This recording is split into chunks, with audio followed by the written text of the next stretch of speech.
So here we are in April, April 10th, 2024. Emblem has been cooking. This last month was a lot of kind of a lot of back end progress, a lot of back end reorganization, more that's coming to it. Very similar topics that we've discussed the last two times. I'm sure some people are probably a little bit tired of it, but as I've learned, development takes some time and we're going to break down all of it. Emblem Legacy migration, right? Some of the focuses over this last month have been counterparty, Doge Party, Namecoin stamps, metadata, which always seems to be a never-ending issue, and some of the back-end stuff. Go into Koval, some of the progress there, the SDK, which has been making a lot of inquiries from a handful of different development teams. I know we still have the D desk that is still waiting. Give us some updates on that. Emblem Markets is and Emblem Finance are both coming along quite fantastically. And then we'll talk about what's going to happen here for quarter two, right? Quarter two is April, May, and June of 2024. So what's happened since the last town hall? I think I'm gonna make this just like the immediate new slide for all of these. Is just kind of like what the hell have you guys been working on since last update? So we pushed a handful of new APIs. Swapna has been really crushing a lot of this backend stuff. So she created some APIs for Emblem.finance v2 and Emblem Markets. If you don't know this, just a little bit of kind of information. A lot of these marketplaces and front ends are very data heavy and data rich, and so we have to basically create APIs and databases for that. So we had to create some Emblem Finance v2 APIs, which are related to something called the Vault activity, which we'll go into, and then Emblem Markets will go into as well. We had to update our counterparty API, which again, counterparty seems to be a big issue for us going forward because there's literally one API. We created a dark farms curated collection as Bohm kind of went to, what was that, $1 billion in 2 days or something like that. That was kind of like some of the most historic kind of stuff I've ever seen. That was quite wild. So we created that Dark Farms curated collection. This was actually the first artist-based emblem collection. So I give props off to the community for the community and the team for really putting this together. There were some customizations. I had to get in contact with Jamie, who runs Robot Coffee Love or Love Coffee, to help get a JSON for this. I do want to note here as well, there's a handful of counterparty communities that ask us, hey, why is there no traits for Spells of Genesis or Age of Chains or this Doge Party collection? It's because none exists. So if you want to be the one that creates the traits and sends it to us, we'll vet it and post it. But again, right, there's no real way to go about this. The reason why we have metadata for rare Pepe and fake rares is because Al from Pepe.wtf provided it to us. So if there is any collection that's missing traits outside of the general traits that you see, like the timestamp and the year and some of these things, like it needs to be created. So please reach out to us if you are one of those upset parties. Embels, again, right, another ongoing thing. I believe Shannon said he's minted all of the Emblem vaults now. We basically had to, for those that aren't aware, when we did the Embels mint, we had to cut it off at around 9,200 mints because it was just getting DDoS and there was a lot of bots. And then ultimately, to mint those remaining 800, we had to finish building out our bulk minting tool, which Shannon did. So, which was kind of a positive. I know the Embels community is not very happy with us because they haven't gotten traits, but it is something that we're working on. So I believe Shannon's been able to mint up to 30 vaults in a single transaction. All the bulk minting features will be coming to Emblem Markets when that is live. We also contracted a third developer to help us with network support. So this is basically deploying Emblem on any chain, deploying Emblem on Bitcoin ordinals, on Solana, on Blast, on Ether, whichever blockchain that you want. If there's an ownership component to it, we can deploy on it. So we had to contract somebody that the development team was very familiar with, who is helping them build that out. That is one of the key things going forward. And then completed the UX and UI build out for Emblem.finance v2 and Emblem Markets. We are testing those. I actually purchased Embel's 911, ironically, off of the Emblem Markets marketplace. So a lot of progress there. So Koval, there was some new exchange listings, right? Bybit, Blowfin, Plena. This is maybe like a week old, but those perpetual exchanges are averaging about $5 million per day in volume. I don't know if you guys are derivatives traders, but that's basically people going long or short on our beloved Koval. Wow. Right? Crazy. Yeah, there was actually another wallet. So there's like this whale wallet who bought, my numbers might be off, but was one wallet who purchased 7.5% of the supply. I believe they did purchase more. And there is a second wallet that has acquired a few percentages as well. Do we think those are exchanges, or do we think those are individuals? That's the Koval chat believes it's an exchange. Yeah, makes sense. To be determined. I don't know. I'm kind of on the speculative side that, again, this is my own opinion. It could just be like a Coinbase degen who just has a bunch of money, who's just like speculating on the Coinbase lawsuit. And when Coinbase wins, I think all 250 tokens on Coinbase will probably see some value appreciation. So maybe they're front running it. Maybe it's an exchange, right? Maybe they've been watching these town halls and they love what we're working on. They're excited for what the upcoming tokenomic compatibility is, right? So that's down here at the bottom. As I've mentioned before, any Koval utility and ecosystem integrations are coming after Emblem Markets and Emblem Finance V2 launch. Although I do believe we have actually settled on what the next component is of this tokenomic completion, right? Related to fuel and the next vision of what fuel is, right? That's something that was, for those that aren't aware, Koval and fuel was supposed to be this dual token system that was created and I guess previously thought of by Shannon back in 2017, right? So it's been about 7 years since that original vision. And so we're exploring all options. I do believe we do have a pretty firm idea on what is coming for that. But again, that won't come until after Emblem Markets and Emblem Finance is launched, because there's no reason to launch another token when you basically only have half a ecosystem that works, right? A lot of shit's broken. More things need to be fixed. And right, we just got to get our stuff together. So that's the most honest take. I tell you guys, I just give it to you straight. I'm not sugarcoating anything. To me, it's just like, hey, if you want us to build in public, then you gotta ride with us, right? If we're gonna build in public, yep. I'm gonna do these updates, and we're not gonna participate in this hype marketing, which is like what PFP collections do. And we're more in like a Web2 infrastructure kind of build where you're just giving updates as you build. Like that's the process. You get to go with us through the highs and lows. Emblem Legacy. Again, this is something that we desperately need to solve as soon as possible, which is getting some progress. So Emblem Legacy was our first collection that was home to 48,000 NFTs across about 12 different collections, or 12 different blockchains and about 40 different collections. Back in July, we decided, hey, the only way to scale Emblem is to move to this V2 model, this curated model. And in order to do that, we have to take all 48,000 of these NFTs and migrate them into 40 different individual collections.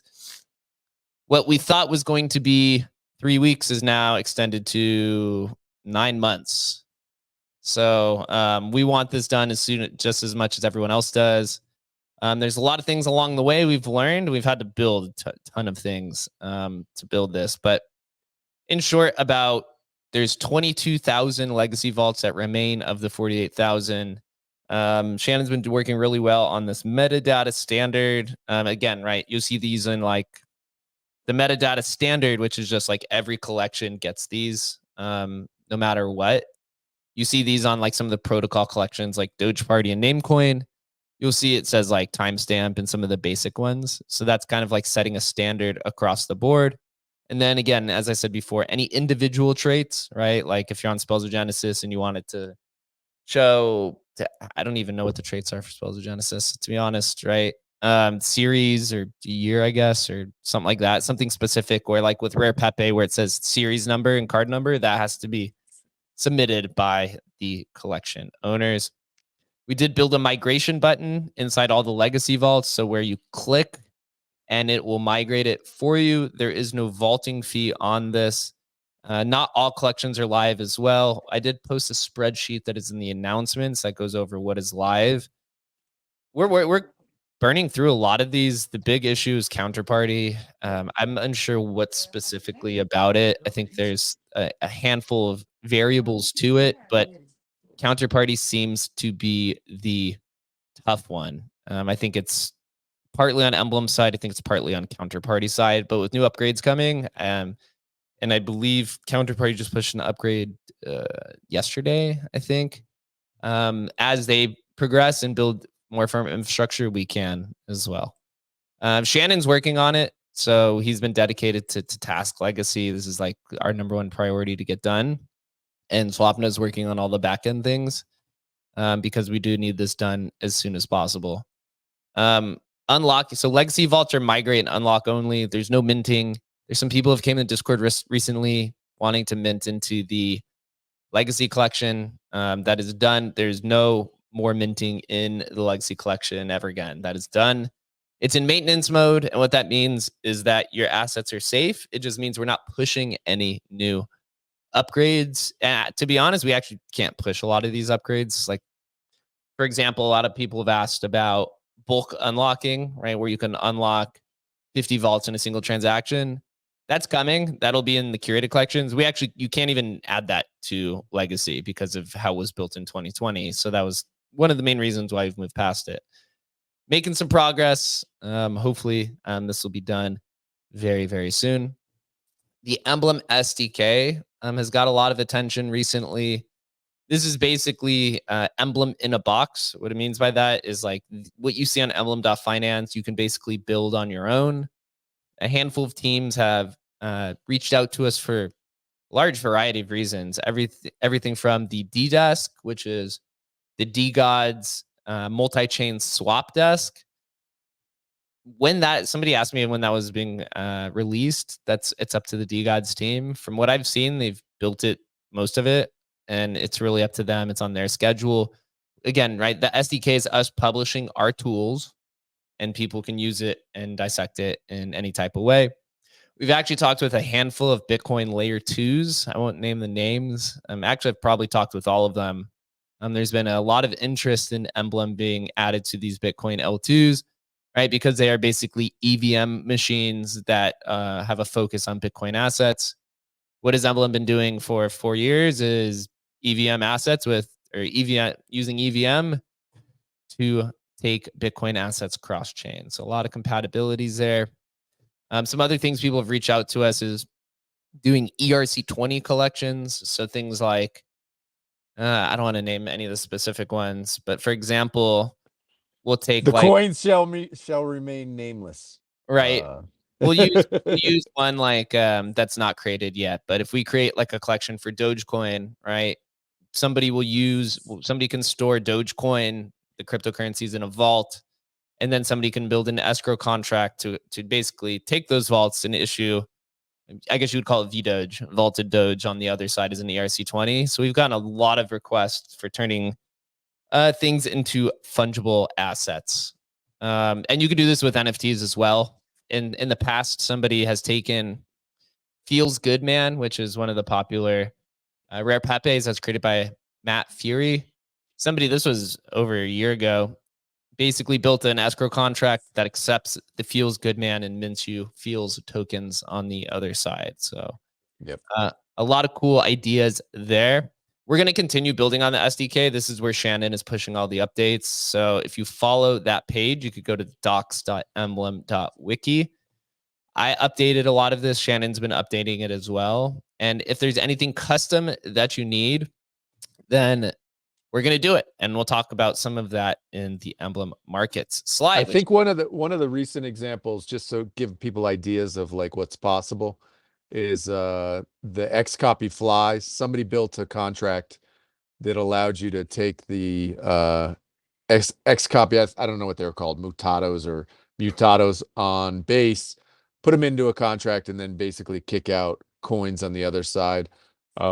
Emblem basically allows that, but across chains. So I think there are some really interesting opportunities which people will play around with during this cycle that that could hit, you know, so lots of opportunities there. Here's some brand new information we haven't released yet. So the marketplace fee of Emblem Markets will be 1%, which is at least 50% cheaper than any other marketplace outside of Blur, but Blur does not support ERC 1155. So from my knowledge, this will be the lowest fee of any Rare Pepe supported marketplace. I'm gonna be honest, guys. Our goal here was to actually do 0% marketplace fee. We sat and negotiated with our infrastructure provider for literally 2 months to try to get this to a 0% fee and create some sort of enterprise negotiation on the back end, and they would not do it. They would not budge. So their fee is 0.5% on trading volume. So we push it to 1 so we could make a portion of that back. But ultimately, our goal is to get it to 0%. The majority of the team, I think all of the team, believes that marketplace fees are probably trending towards 0 as well. And Emblem has a unique value prospect where we also have vaulting fees and some other ways to monetize. And where Emblem Markets is going is that it's going to only list Emblem Vault collections to start, right? So there's about 60, I think 69 collections actually that'll be listed when we launch. We can add other collections like non-vaulted collections, but that's not our goal here with Emblem Markets. It's to create a preferred experience for our customers, for our users, right? For our vaulters. And so the initial goal isn't to come out and say, hey, we're going to dethrone OpenSea or we're going to dethrone Magic Eden or Blur, whatever the case is. It is to build an experience that nobody else can really fuck with, to be honest. And that we want to give the best offer for everything that is Emblem Markets and Emblem Vault and Emblem Finance. So with that being said, 1% marketplace fee will be the starting price with the eventual goal to get it down to 0, hopefully. Our infrastructure provider said they'd be open to negotiating with us down the road. But for now, that was not the case. So just putting that information out there. There will not be any royalties to begin, just because we need to get a foothold in the marketplace kind of, I guess, in the marketplace market. That's funny to say. And really figure out what's the best for A. If we are going to add royalties, it's honestly the Rare Pepe and Fake Rares collection will be the first one that we do. But again, I've never built a marketplace. Shannon's never built a marketplace. Adam's never built a marketplace. The only person who has marketplace experience is Swapna, who worked at Coinbase for 5 years. So you got to let us kind of work and smooth this out over the next few months as we release this. And then we can have the royalties conversation depending on kind of where we are. So with that being said, the marketplace will open up on Ethereum. Emblem is deployed on Polygon and it is deployed on BNB. Those two different legacy collections will not be at launch, but ultimately there will be a marketplace for everything, for every chain that we're deployed on. And there's a quote here that says we're building towards a chain agnostic marketplace. And again, I will explain this because it's a little bit opposite of what's happening in today's market across the industry. So chain agnostic marketplace is you can list in any currency, you could purchase in any currency, and you can have your asset delivered on any chain, right? A unique value prospect of Emblem is that you can take a Nakamoto card and take it to Bitcoin, take it to Ordinals, take it to Counterparty, take it to Atomicals, take it to Blast or Solana or whatever, right? And so the whole idea here is, I'll use this example, and some people might get mad because I used it last time. Imagine you have, imagine you have a CryptoPunk, right? Imagine you have an alien punk, and you want to list it for 1,500 ETH, right? Or at least 2,000 ETH, right? You want to list it for 2,000 ETH, which is like $6 million, I think, today, or maybe $7 million. You take your CryptoPunk, you vault it, it's on Ethereum, you list it for 2,000 ETH, which is about $7 million. There's a buyer on the other side who wants to purchase it in Bitcoin, and they actually want the alien punk delivered on Solana because they want to go farm with it. The goal is to have this all basically built into one kind of unique experience that flows well. Again, that's never been done. It's a little bit different from what you see the other marketplace is doing, where they're building individual native experiences, and then they use a wallet to basically kind of smooth over that process.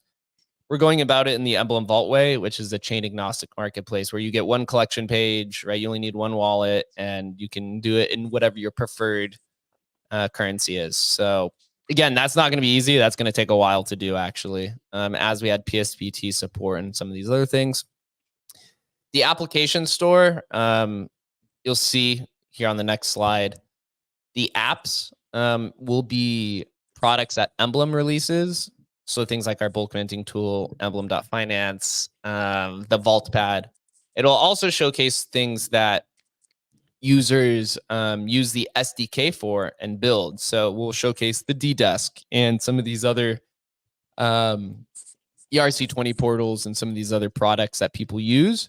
You will get literally free advertisement directly on the marketplace in the app store. So we hope that this encourages people to use the SDK because it is open source. And with the SDK, there are revenue sharing opportunities. So reach out to us for that. The marketplace will have all the common features: buy, sell, transfer, sweeps, bids, bulk buys, etc. It will have ERC 721, ERC 1155 support, and it will be mobile compatible. So you can use the markets on your mobile phone, which I know has been the complete opposite experience of Emblem Vault, because Emblem.finance is not usable on mobile, right? The V2 will, though. And we are exploring this idea of boutique storefronts, which we've had some people reach out to us. I won't name the names, but in this example, somebody has generated a meme coin on Solana, right? But all of their collections are on Bitcoin and on ETH. How do you basically merge that together? And with Emblem Markets, we could create things like boutique storefronts, where it's just an individually curated experience for you. I would suppose most of this is probably for artists, but it could be for collections as well. They say, hey, I want to vault my Bitcoin NFTs on ETH, but I want to be able to do the bidding and selling and purchasing with my Solana meme coin that I've just created. And that's kind of the experience of a boutique storefront. I think that's a really cool, unique value prospect. And when? As soon as possible, to be honest. Again, Emblem Markets, the front end, is being developed by Bunzi. I think that's already like a publicly known thing. And then we have Swapna working on the back end, and it's a cross-pollination kind of thing. I'll show you here the next slide, so we could keep it here on repeat, so you guys could kind of see the progress of it. But again, I literally took this video yesterday, so I know this is kind of good, defeats the whole tech prospect of the voila kind of moment, the hype moment. But again, this is where we're at with it. So this is going to be the Emblem Vault marketplace, known as Emblem Markets. It is really curated to be more of kind of like a collector's marketplace, more than a little bit of the trading experience, which was something that we're going for. And you can see here, there's apps. And again, right, this is still not completely done. Bunzi still has to smooth out the front end, and then we have to link up some of the APIs that we've built on the back end. But we're building it in a way to where if you need a collection minted, we can probably get it live within a day on there. And then eventually just user-generated collections as well. Adam, been a little quiet. I know your house is fumigating at the moment. But what do you think? What kind of things? What type of impact do you think Emblem Markets will have on the entire Emblem Vault ecosystem? I think it's really to be determined still. This idea of a cross-chain marketplace or cross-chain interoperability, we're still at the early stages. And so I think part of it is putting it out there as this ability for people to use. And I think that's where it can get really exciting. And I know we're excited about it, with use cases that, just people think up, not we think up. We're providing the tools for people to actually build these things, I think that's where it gets really exciting. Especially with the Halvening coming up, obviously the tremendous, ridiculous hype around runes and stuff. Like, just it's kind of all coming together. This really feels like a bull market where we've gone multi-chain. The whole space is multi-chain now. And what's going to happen with this cross-chain interoperability? I don't really know. But I'm excited for it to be available for creators to actually do stuff which is interesting and that we haven't necessarily thought about. Maybe nobody's necessarily thought about, but the opportunity to actually do those things is now available. And I think I couldn't be more bullish on that. Like, it's just, it seems like the timing is now, and so I'm pumped for it. Yeah, cross chain is definitely getting some attention. When we were at New York, there was a new thing that, outside of the Bitcoin L2s, there's a Bitcoin L2 that's Solana based that just popped up. I was like, okay, well, I guess if everything's in L2, then Emblem is in the best position of them all because we could deploy on any of these chains. We'll make it interoperable, right? If you want to take Bitcoin assets and focus on Solana, which is something we've been saying for months now, literally probably 6 months. Now somebody's actually building that. So you have all these kind of like siloed experiences that are leveraging just one unique aspect of some chain, right? They want to take Bitcoin assets, go to Solana because it has higher throughput. People are using EVM for Bitcoin L2s because the EVM is just much further along. So there's a lot more kind of interoperability. We could kind of package all that together and showcase it through Emblem Markets. So it's an exciting time to say the least. Again, I hope this will be out literally as soon as possible is really the goal.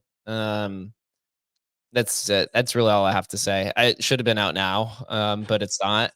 And so wait, I thought it was going to be the end of the month. I thought that we're already how many days late are we now? yeah, we're 10 days late. At the end of the day, we have more contracted devs than we do actually full-time devs, which is actually a little bit difficult because when you're contracting somebody, it's not like hey, you're on salary and you work for the team. Yeah, I'm kind of just like chasing people around every day. Like, hey, can you do this? Can you do this? So it's a lot of give and pull, but I know Bunzi is working on this. Pretty good. He actually just messaged me. So he's working on the APIs today at Bunzi. So that is active progress. Emblem Finance V2, right? We showed this a little bit. I'll show it in the next slide. It's a complete overhaul of the design. The vaulting fee will remain as $20. These are some new things coming to Emblem.finance that you really need to be aware of. So because we're doing 1% marketplace fees, Emblem's got to create some additional business models. And so it is very likely that unvaulting fees and jumping fees will be added at some point in Q2. This means, right, just like it takes $20 to mint a vault, it'll probably be the same price to unvault or to move across chain. The trend right now is kind of tokenomics and fees. This is what most protocols and products are doing, right? Whether you're Wormhole or your friend tech, right? Or you're literally OpenSea or Blur. This is what everyone does. They add fees to their foundation and then they add tokenomics over it so that their users can have incentive to, make some of those fees back or even become a profitable person with participation. So I think we're going to be following a similar model here, and it'll be leveraged throughout all of our different products. But we will give you at least, I would say probably a month in advance because, right, unvaulting fee, let's say you have 200 vaults, right? Now it costs you $4,000 to unlock all of those. You're going to need some ample time to figure out what you want to do. There's a possibility also before we do add both these fees that we do just do like a week or two of free so that people, if you really want to exit the ecosystem, then by all means, please do it. These will not be unvaulting fees will not be added to Emblem Legacy again, right? Because Emblem Legacy is from 2020, so you literally can't even add unvaulting fees to the collection itself. So Emblem Finance will be on mobile, which is a huge upgrade. Yeah, my God, so nice. The fact that Emblem has made it this far without a mobile experience is quite baffling to me still at times. But you'll be able to do all your vaulting kind of interactions and vaulting experience through mobile, and that will be a huge support. Wallet Connect. This was another issue with Emblem Finance. The front end, it only works with MetaMask. Now it works with literally any wallet, whether you're doing it using Coinbase wallet, right, or Rainbow, or any of the whole sort. I think it's like there's over 100 different options. So that is another upgrade, which is literally just a standard. So it really shouldn't even be an issue. Vault activity page. This is something that the team wanted, which I know a handful of the communities wants as well. This is this tab to where you can see all vault activity across the ecosystem, whether there's vaults or unvaults or transfers on any chain for any asset. That will be on emblem.finance. And we will be adding a leaderboard as well for 3 categories. I believe it's most vaults owned, most vaults minted, most vaults burned. I'll let you speculate on the reasoning for that, but just know that that is also coming. And when this is similar process. This is in progress. This is actually much further along than Emblem.Markets is. I would say Emblem.Finance that you see here on the live stream, V2 is probably like 98% done. There's really one thing left to be built, and this has been in progress also for like 9 months. So we're as ready as you guys are to literally get all of this launched and coordinated. As you can see here on the stream, that the in-vault experience is going to be a little bit different, but this is a little bit more modernized to what users are comparable to seeing.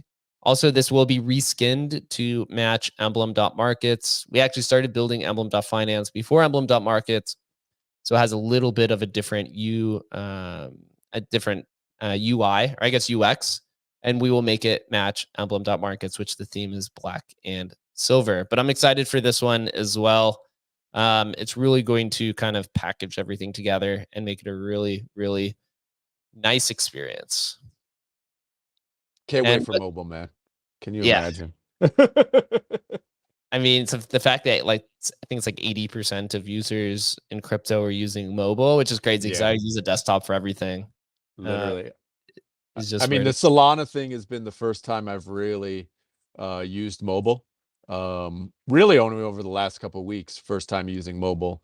And man, it's slick using Phantom and, going on the websites and interacting directly with the websites. I mean, that's what we want, and that's where the world is. I mean, period. It's just, people are just, we're literally dinosaurs using our desktop, right? So yeah, it'll be nice to get that mobile up and running. There's just so many hacks. I'm terrified of mobile. I don't do anything on Bro, mobile. I'm terrified of everything. Literally everything, man. Literally. So what's next, right? What's for quarter 2?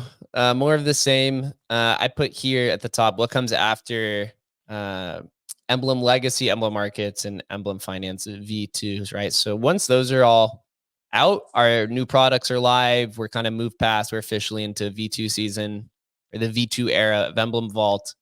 Bulk features will be probably some of the first things that comes to Emblem Markets, as well as the return of the Vaultpad. If you remember with Embels, we've had a lot of questions and inquiries about, hey, how can I do my cross-chain collection through this Vaultpad? So we'd like to restart that. And then it's just support for all these different networks. We're actually going to take a pretty large focus on Bitcoin here over the rest of the year and moving forward to create that cross-pollination between EVM and Bitcoin and all of the protocols on Bitcoin, not just ordinals. Although Emblem will be deploying on ordinals first. Shannon and the team are already working on that. And again, as I mentioned before, we contracted a developer to help us get this moving as well. We do have a solid launch partner. And then after Bitcoin and some other plans, we will be deploying on Solana and all the Ethereum L2s. It's all packaged pretty nice together. Again, the whole vision is full stop to take your NFT and move it to any chain that you want. That's the bigger vision for the NFT side of Emblem Vault. There's a lot more things you could do with fungible tokens as well. But for Emblem, getting NFTs across chain and building various different types of products is very compelling because there's a lot of different things you could do. Leveraging some other Emblem technologies like time lock vaults. Very, very excited for that. And how are we going to pair all this together, right? We have Emblem Markets, Emblem Finance. You have 70 collections, right? You're on multiple chains. How do you get all the users to do this, to pull this all together? And so we have two different projects that we're building alongside this. Some of it involves tokenomics, some of this involves technology, and some of it just involves timing. And I'll let all of you guys kind of figure that out. We've been pretty clear on kind of where the direction of this is going, and couldn't be more excited. The team is now a full team of 6, and the goal is to get larger and scale. And putting some focus on Bitcoin, I think there's a lot of unique things that Emblem can offer that literally nobody else really can.